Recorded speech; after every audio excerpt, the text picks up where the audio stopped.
आपको याद करा देना, देखना जरा। तो सबका सम्यक न्यास कर दिया और क्या किया कि न तो यज्ञ याग आदि धर्म कार्य अब करेंगे, न धन कमाएंगे और न भोग संग्रह ही करेंगे। धर्म अर्थ काम का त्याग, एकमात्र परम पुरुषार्थ मोक्ष की प्राप्ति, परमात्मा प्राप्ति के सिवा और कोई एजेंडा नहीं, एक ही एजेंडा, बस एक ही लक्ष्य। हमारे स्वामी जी कहते हैं कि आप ऐसा करो, साधना का एक सुंदर उपाय, बहुत सुंदर रास्ता। देखो महात्मा लोग कैसे कैसे रास्ते निकाले। हमारा लक्ष्य क्या है? परमात्मा प्राप्ति। माने क्या? चलो नहीं चाहिए हमें परमात्मा, आनंद तो चाहिए ना, अखंड एक रस आनंद चाहिए। तो ऐसा जीवन जियो कि हमारे आनंद में कोई विक्षेप न कर पाए। बस हमारे आनंद में जो विक्षेप करे उसको छोड़ो, चाहे व्यक्ति हो, चाहे वस्तु हो, चाहे पदार्थ हो, चाहे कोई घटना हो, चाहे कोई कार्य हो, चाहे कोई योजना हो, हमारे आनंद को विक्षिप्त करे वो हमें नहीं चाहिए। क्योंकि हमारे जीवन का लक्ष्य वही है। हमारे लक्ष्य में जो सहायक है उसको स्वीकार करो, जो विरोधी है उसको तो छोड़ो, लेकिन जो सहायक नहीं है उसको भी छोड़ो।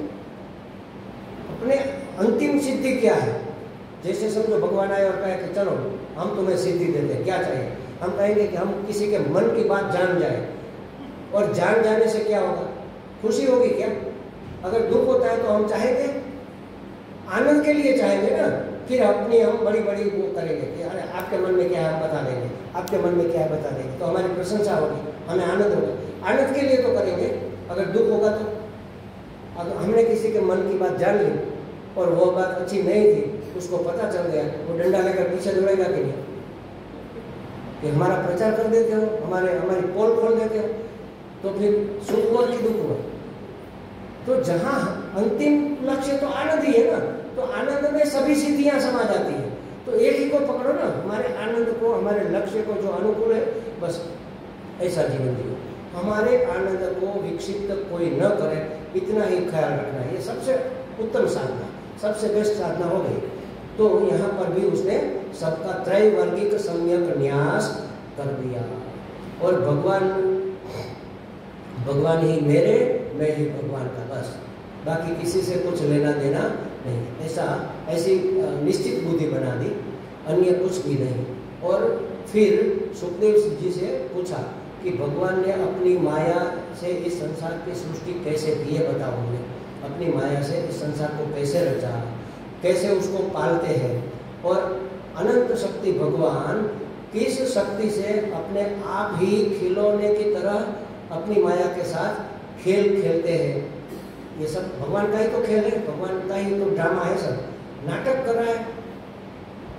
एक महात्मा, अंत समय था तो मृत्यु करीब थी, देखा मृत्यु आ रही है, तो हिलडुल ज़्यादा नहीं सकता था, लेकिन मन से नाचने लगा। हाँ पहचान गए, आप हमें ठग नहीं पाओगे, आप मृत्यु के रूप में आ रहे हैं, आ जाओ आ जाओ, हम आपका ही इंतजार करें, आ जाओ। देखो उसको कौन दुखी करेगा? मृत्यु को भी कहते हैं हे भगवान आप मृत्यु के रूप में आ रहे हो, हम पहचान गए, आप हमें ठग नहीं सकते, आ जाओ। क्योंकि हर एक व्यक्ति, वस्तु, परिस्थिति, घटना भगवान ही है, तो मृत्यु कौन है? भगवान ही। तो हमें क्या करना चाहिए? दुख आए तो भी हाँ जान गए, दुख के रूप में आप हमें ठग रहे हो, हम जान गए आपको, तो दुखी नहीं कर पाएगा। दुख आएगा लेकिन हमें दुखी नहीं कर पाएगा। इतने अच्छे अच्छे रास्ते हमारे महात्माओं ने हमारे लिए निकाले हैं। तो अनंत शक्ति भगवान कैसे इस सृष्टि की रचना करके खिलौने की तरह उसके साथ खेलते हैं, ये बताओ हमें। भगवान की बड़ी ही अद्भुत अचिंत्य लीलाओं को आप ही हमें ठीक ठीक समझा सकते हो, तो समझाओ। क्योंकि भगवान की बातें सुनेंगे तो अंतःकरण शुद्ध होगा, शांत होगा, प्रसन्न रहेगा। तो सुखदेव जी ने पहले तो भगवान की बात सुनानी है, तो पहले तो प्रणाम किया परमात्मा को, मतलब जिसको मंगलाचरण कहते हैं। बात बात पर ये बातें तो आती है, भगवान को सबसे पहले प्रणाम किया, स्तुति की। कौन सा स्कंद है? दूसरा स्कंद, चौथा अध्याय, 12वें मंत्र श्लोक से लेकर 24वें श्लोक तक शुक स्तुति है। सुखदेव जी भगवान की स्तुति करें, इतनी सुंदर है। कहीं से अगर मौका मिले तो आप पुस्तक में पढ़ना, थोड़ा छोटा छोटा ही, 2-3 श्लोक तो हम यहाँ ले लेंगे महत्व के, बाकी सभी श्लोक इतने सुंदर है, शुक स्तुति के नाम से प्रख्यात है, इसको पढ़ना चाहिए।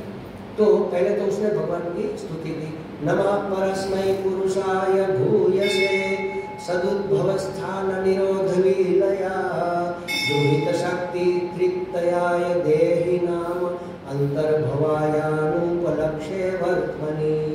जो स्वयं अनंत है, भगवान के गुण बता रहे हैं, स्वयं अनंत है और भूय से अपार महिमावान, भूय से माने अपार महिमावान जो है, भगवान की महिमा के कितनी है, जिसका कोई आर पार नहीं है, इतनी महिमा। तो जो स्वयं अनंत है और उसकी महिमा भी अनंत है, अपार महिमावान है। और क्या है, उस परस्मय, परस्मय माने पुरुषोत्तम, उस उत्तम पुरुष भगवान के श्री चरणारविंद में मेरे कोटि कोटि प्रणाम। कहाँ पर? भगवान के चरणारविंद में प्रणाम माने मेरा समर्पण। मैं स्वीकार करता हूँ, आप जो कहेंगे जो करेंगे मुझे स्वीकार्य है, अपने आप को समर्पित कर दिया। तो उस चरणारविंद में मेरा उत्तम पुरुष पुरुषोत्तम भगवान के चरणारविंद में मेरा कोटि कोटि प्रणाम। चरणारविंद में प्रणाम करने का मतलब एक ये भी है, अपने आप को विनम्रता दिखाना। भगवान के आगे हम विनम्र होते हैं ना, तभी तो प्रणाम करते हैं। ये जल्दी झुकता नहीं महाराज, इसमें अहंकार भरा है। नारियल हम क्यों फोड़ते पता है? ये हमारे अहंकार का प्रतीक है। भगवान के चरणों में नारियल फोड़ते, हमारा अहंकार टूटा, अब हम विनम्र हो गए। ये मैं, ये मेरा, मैं ये करूँगा, मैं कर दूंगा। आप मुझसे क्या बात कर रहे हो, क्या समझते हो आप मुझे? अरे भाई आपको समझ लिया तो धूल में मिल जाओगे, नहीं समझते ये ठीक है हमारे लिए। ऐसा अहंकार नहीं करना चाहिए। तो अपने आप को भगवान के चरणों में कोटि कोटि प्रणाम करते हुए सौंप दिया। जो संसार की, कौन से भगवान? जो संसार की उत्पत्ति, सदुद्भव, सही ढंग से जो उत्पत्ति होती है, स्थान माने स्थिति, उत्पत्ति स्थिति और निरोध माने प्रलय, इसकी जो लीला करने के लिए सत्व रजस तमस, इन तीनों गुणों का जो तीनों शक्तियों को स्वीकार करते हैं। भगवान ने सृष्टि कैसे बनाई? सत्व रजस तमस युक्त माया, माया के 3 गुण, इन तीनों को मटेरियल बनाकर भगवान ने यह सृष्टि। तो हर एक व्यक्ति, वस्तु, पदार्थ, परिस्थिति में सात्विकता भी है, रजस भी है, तमस भी है। जहाँ सत्व की प्रधानता है उसको हम सज्जन या तो सद्गुण या सात्विक वस्तु कहेंगे, जहाँ रजस ज़्यादा है उसको चंचल कहेंगे, जहाँ तमस ज़्यादा है वहाँ उसको हम निकृष्ट मानेंगे। तो इन तीनों चीज़ों से भगवान ने सत्व रजस तमस को, इन तीनों शक्ति, भगवान की शक्ति है ये, उस शक्ति को स्वीकार करके देहधारी ब्रह्मा विष्णु महेश बनाए, ब्रह्मा जी बनाए रजस गुण से, क्योंकि उसको सर्जन करना है ना, प्रवृत्ति कंटिन्यू बैठे बैठे सृष्टि बनाते रहते बनाते रहते बनाते रहते। और शिव जी मिटाते रहते, फिर भी मिटती नहीं है, क्योंकि वो बनाते रहते। एक मरा तो दूसरा पैदा हुआ, 10 मरे 25 पैदा हुए, 25 पैदा हुए 50 मरे। तो यहाँ से आते हैं वहाँ से निकल जाते हैं, यहाँ से आते हैं वहाँ से निकल जाते हैं। तो ब्रह्मा जी रजस प्रधान है, शिव जी या तो रुद्र तमस प्रधान है, नष्ट करना एक तामसिकता है, और विष्णु सत्व प्रधान है, पालन पोषण तभी तो होगा ना। पुष्टि कब मिलेगी, संतुष्टि कब मिलेगी? सत्व जब हमारे अंदर जाएगा। लकड़ी खाने से पेट नहीं भरता और वहाँ उससे विटामिन भी नहीं मिलता, कोई सत्व नहीं है ना उसमें। तो सात्विकता माने सत्व गुण जिसमें प्रधान है, उसी से पोषण मिलता है। तो भगवान पालन पोषण करने वाला जो उसका रूप है विष्णु, वह सत्व से बना हुआ है। तो सत्व रजस तमस 3 गुण को स्वीकार करके देहधारी ब्रह्मा विष्णु महेश रूप धारण करते हैं भगवान स्वयं, और इस तरह से समष्टि का पालन करते हैं। व्यष्टि रूप में परमात्मा, समष्टि रूप में भी परमात्मा, हर एक व्यक्ति भी परमात्मा है और पूरा ब्रह्मांड भी परमात्मा ही बना हुआ है। तो व्यष्टि समष्टि जो भी है, जहाँ भी है, जैसा भी है, जब भी है, परमात्मा है, ईश्वर ही है। इस रूप में यह दृष्टि हमें बनानी है। इसको कहते हैं सर्वात्म दृष्टि, इसको कहते हैं वासुदेव सर्वमिति, इसी को कहते हैं सर्वम खल्विदम ब्रह्म। सब कुछ जो है सो ब्रह्म ही है, ब्रह्म के सिवा और कुछ। यह दृष्टि प्राप्त हो जाए तो किससे विरोध होगा? जब हरेक हृदय में राम बसा है तो किसका तिरस्कार करें? किसी का भी हम तिरस्कार नहीं कर पाएंगे। जो है ठीक है, बुरा है, बुरा भी ठीक है। बुरा ठीक ठीक बुरा है ना, कच्चा पका बुरा थोड़ी है, ठीक ठीक बुरा है। पशु है तो ठीक ठीक पशु है, थोड़ा पशु और थोड़ा पक्षी, ऐसा थोड़ी है। पशु है तो पूरा का पूरा पशु है, ठीक ठीक पशु है। देखो पंछी है तो ठीक ठीक पंछी है, पानी है तो थोड़ा पानी और थोड़ी आग, ऐसा थोड़ी है। पानी है तो पूरा का पूरा पानी है, ठीक ठीक पानी है। तो पूरी सृष्टि इस दृष्टि से देखो सब ठीक है, जो है भगवान ने जैसा बनाया बिल्कुल वैसा है, माने बेठीक तो कुछ है ही नहीं, सब ठीक है। गंदगी है तो पूरी की पूरी गंदगी ही है ना। अब गंदगी है उसमें आधी पवित्रता है और आधी गंदगी है, ऐसा तो नहीं हो सकता। तो जो है पूरा का पूरा है, इसलिए कहा पूर्णम अदह पूर्णम इदम पूर्णात् पूर्णमुदच्यते। पूर्ण में से पूर्ण निकालोगे तो पीछे पूर्ण ही बचेगा, कम होगा ही नहीं, क्योंकि सब पूर्ण है।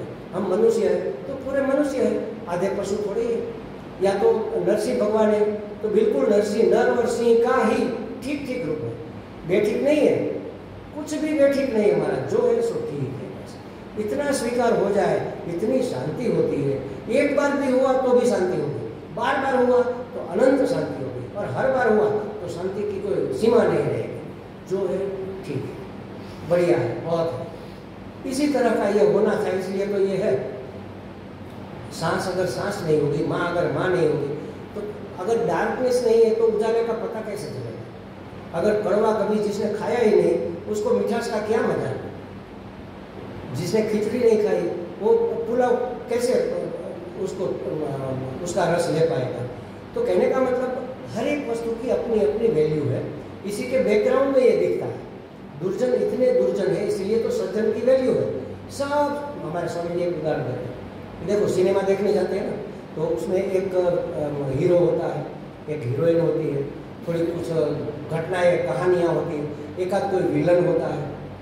अगर एक युवक आया एकदम सुष्ठु, एकदम बेस्ट और एटिकेट, एकदम सज्जन, एकदम विनम्र, उसको एक लड़की मिली, वो भी ऐसे, भगवान ने उसको बचा दिया, वो भी इतना सुंदर, इतना होशियार, अपने स्कूल में पहला नंबर, खेलकूद में पहला नंबर, माता पिता का आज्ञाकारी, उसके पड़ोसी इतने भले कि आप पूछो मत। उसका पूरा कोई कड़वाहट ही नहीं। कौन देखेगा ये पिक्चर? इसमें तो मजा ही नहीं आ रहा है। कुछ विक्षेप हो, फिर उसका निवारण हो, तब तो मजा आएगा। वो पिक्चर चलेगी नहीं महाराज अगर ऐसी आएगी तो। ऐसा नाटक अगर कोई हुआ कि उसमें सब अच्छा ही अच्छा है, नहीं चलेगा। कुछ तो विलन, कुछ तो विक्षेप होना चाहिए, कुछ तो डार्कनेस है, तभी तो उजाला दिखेगा। रात्रि नहीं है तो सुबह की वैल्यू क्या रहेगी? पूरा दिन सुबह ही सुबह, दिन ही दिन रहे तो हम पागल हो जाएंगे महाराज। रात ही न पड़े तो हम पागल हो जाएंगे। तो कहने का मतलब ये है कि भगवान ने जो रचा है, जहाँ रचा है, जैसा रचा है, ठीक है, उसका स्वीकार करने में ही मजा है। और जितना स्वीकार होगा उतना और मजा बढ़ेगा। देख लेना, एक ही ख्याल रखना, हमारी ओर से किसी को कोई दिक्कत ना हो, बस हमारे कारण किसी को कोई मुश्किल नहीं। हम चप्पल भी ऐसे उतारें कि किसी के पाँव में आकर वो गिर न जाए। ऐसी बूढ़ी बूढ़ी मैया बैठे बेचारी, जाती है इधर उधर चप्पल फेंक देते, उसका ध्यान नहीं है, किसी के चप्पल उसके पाँव में आ गए और वो गिर गई तो क्या होगा? हमें तो पता ही नहीं है ना, हमने तो ऐसे ही फेंक दिए बस। एक यहाँ पड़ा, एक वहाँ पड़ा। वैसे स्वाध्याय में आप कभी गए हो? हमारे यहाँ स्वाध्याय चलता है। देखो 1000 लोग अगर सत्संग में बैठे तो 1000 जोड़ी चप्पल लाइन में पड़े होंगे। आज दोपहर को मैंने थोड़े वहाँ किचन के पास थोड़े चप्पल तो ठीक किए, ऐसे बिखरे पड़े थे दरवाजे के सामने। अरे महाराज ठीक से, इतनी लंबी दीवार है, आप लाइन से अपने एक एक जोड़ी उतारो ना। जिसने पहले निकाले, दीदी ने, स्वामी जी ने, या तो किसी ने, उसका तो देखो उसने कैसे रखे, उस तरह तो कम से कम रखो। लाइन सर अपनी जगह पर, दरवाजे में, रास्ते में छोड़ दिए, साइड में भी नहीं। और एक नहीं 3-4 जोड़ी माता जी पड़े। हमने तो पाँव से हटा कर थोड़ा साइड में किया कि अगर कोई बूढ़ी मैया आएगी और ठोकर लगेगी तो यहाँ पौधे में गिरेगी। क्योंकि सब ध्यान सब तरह तो नहीं रहता ना, बुजुर्गों का ध्यान तो कभी कभी नहीं भी रहता। इधर उधर देखने गए और कदम आगे बढ़ा दिया तो गिर जाएगी। तो हमारी ओर से किसी को कोई दिक्कत ना हो, बस इतना ख्याल रखो और स्वीकार करो कि जो है ठीक है, बस। तो फिर आनंद ही आनंद है। अब आगे पूरी सृष्टि की रचना के बाद बहुत सारी बातें सुखदेव जी करेंगे, लेकिन सुबह में करेंगे। ओम पूर्णमदः पूर्णमिदं पूर्णात् पूर्णमुदच्यते पूर्णस्य पूर्णमादाय पूर्णमेवावशिष्यते। ओम शांति।